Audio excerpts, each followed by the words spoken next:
Time for my favorite time of the show. It's time for The Couch. Tonight, Peter interviews comic performer Green Flem. Good evening, everybody out there in Schusterville. This is Peter Wesley Bastone in another episode of The Couch. Tonight, I have a friend and guest, and his name is Green Flem. And, you know, the name, you know, this guy, you've got to know this guy. To me, he is the comic rock king. Nice to have you aboard, Mr. Green. Thank you for having me. Hey, it's always a pleasure. So what's up? What's new? What's new? I have been Make it brief, because I got questions, and then we'll get back to you. So. Oh, what's I'm still in Connecticut. You're still in Connecticut. Recording, right? Playing out live. My widely scattered. I was gonna say battered. Scattered fans. That's it. Trying to work with what we've got here. Right. I grew up in Connecticut, and this is where I am. So so we're making the best of it. Yeah. Well, because you're on the couch, you will be getting worldwide exposure. I hope you know that. This is a worldwide TV show now. We've got it online 24/7. www.netshows.us. Remember that? I've got some questions to ask. First of all, how come you're not playing with the Nasty Maggots? Nasty Maggots. We played with, it was a Green Flem and the Nasty Maggots. They've got many CDs out. I've seen them. Great band. What happened? 3 CDs. We had been together for 15 years, 17 years. Managed 2 CDs, and then we were working on a third one. Had great songs. It was tentatively going to be called Tentacles. Yep. Okay. It was nice. And it's really sad you're not going to have a disc called Tentacles, because someone's going to beat us to it. But we've been working on it for a long time, and we had a tape malfunction. We had the thing almost done, and the tape literally snapped. Literally snapped. We had really tried hard at a certain point to really break through and to make it work. Okay. That hadn't worked. So this was a few years after that. And then to just have this disc recording not materialize, I think it was, we were getting to the point where we were getting rough times. That's rock and roll. A lot of really good times. But that's rock and roll. There's pain and a lot of good times. That's about it. Yeah. So, lately, what have you been doing? Is there live gigs? Not yet. It's difficult to, that nut has been difficult to crack for what I'm doing now, which, you know, I would think now we're in 2008, right? You had Gary Wright in the mid-70s, you had Howard Jones in the 80s. Right.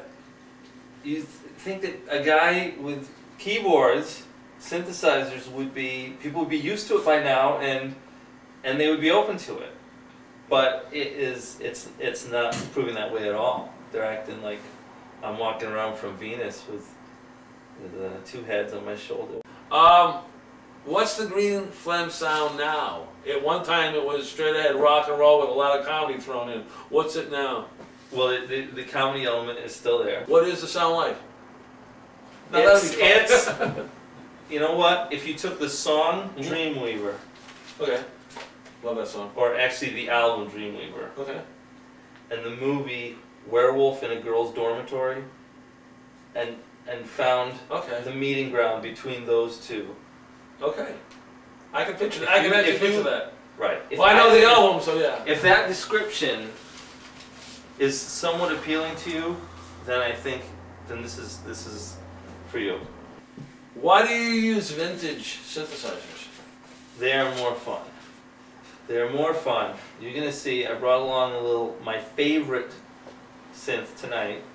Like a Brian Eno routine. Right, and it's got dials, and it's got buttons and switches, cool. And you find the sounds. Nice. That's Eno. And a lot of times, awesome. you just you can't really get exactly what you want. Okay. But you're gonna get something. Right. And how are your listeners taking this transition? They may be hesitant, but once they hear it, and I've always found this in my stuff, where people like, you know, actually, it's not bad, or I kind of like it. And I have heard more than a few hundred times. You know, if you change the name, but you know, you can't. Are you recording? Mm-hmm.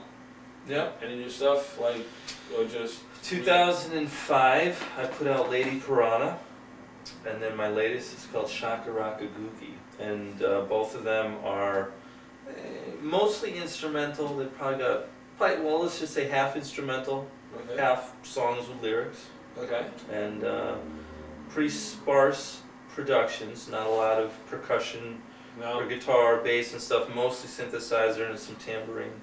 Green. Who are your heavy influences? Captain Ron. That's a movie. Is it a Never movie? seen it. No. That's funny. No. You see, yeah. Oh, Captain Ron! Captain Ron! Yeah. Like I said, I'm just. But yeah, I'm Brian not Eno, myself. Alice Cooper, Klaus Scholz, you know, I love Emerson, Lake and Palmer, Lindsey Buckingham. You know, we're talking about That's stuff. stuff. Good live shows. That's stuff I listen to. Wow, cool. The show's going great, by the way. Your show. Our show? Yeah. Well, thank you very When I went much. on, I looked. I was We're having probing fun it. with it. I was probing it online. Hollywood Really wants nice. more, so we're working on. That's. You're going to be playing a piece here soon, huh? I'd love to. We're getting Green Flem live tonight, so this is the first for video, TV lovers, and our showsters. Green Flem is going to do a live song called "Oh No," and what's the new song like? It's Outside of what you've already told us about the keyboard, is it? You mean like spooky, hypnotic? Yeah, hypnotic and beat. Can we dance to it? You could dance to it. In a It funky wouldn't kind of really way. be a jig or anything. This song, this is I like this is a downbeat song. Okay.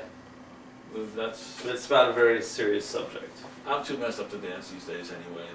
Oh, come on. I'm just trying to eat bananas and lots of apples and salt. Check!